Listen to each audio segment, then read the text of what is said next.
سرجي دا راته ووایي چې نن چې کوم پریس کانفرنس شو په پېښور کې دننه چې موږ ګورو د چې کوم مهم تاسو شروع کړی دی نه هټ کر چې کوم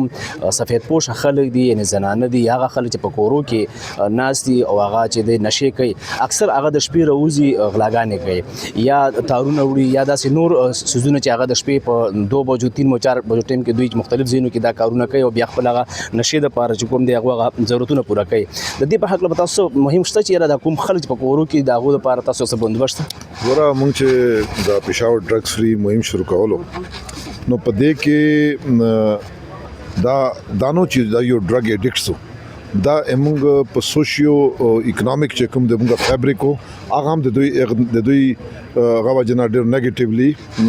افیکټ شوی دا په کرایمز کې انوالو او دا غلې به کولې اوس ماته د انډسټریل اسوسییشن د درې مخکې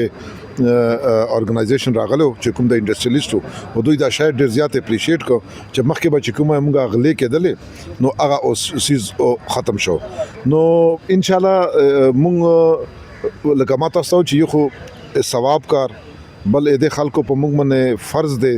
د حکومت دا ډیوټي دی چې اول خدا خار د لعنت نه صفا شي بیا د دوی علاج وشي بیا دوی په کرایمز کې انوالو وي غلاګانې لکه څنګه تا په خپل اول نو امید دی ان شاء الله دا موږ ټول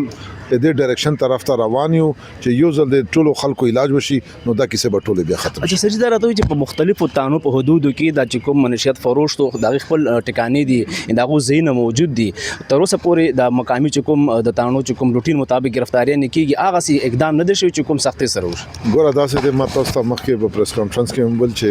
ډرګز چې کوم جنگ دی دا په درې هغه کې تقسیم دی یو د پریونشن سایډ بل د انفورسمنٹ سایډ او دریم د ریهابیلیټیشن سایډ پریونشن د تاسو کومه خبره کوي د پریونشن سایډ خبره کوي د دې لپاره بیا د حکومت درې ډپارټمنټس دي یو ایکسایز ټیکسیشن اینڈ نارکوټکس کنټرول دی دویم پولیس دی او دریم انټي نارکوټک فورس دی دا ANF چې دا وفاقي اداره ده او دا دوه چې دي صوبایي دي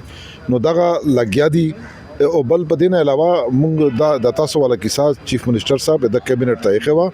یو کنټرول روم په چیف منسٹر سیکریټریټ کې ایښی دی چې هغه روزانه بیسز باندې چې کوم د درې ډپارټمنټس کاروایانې کوي هغه چیف منسٹر ته راپورټ ورکوي په دې هغه کې ډېر کسان نیولي شوي دي په جیلونو کې تاسو تپوس وکړئ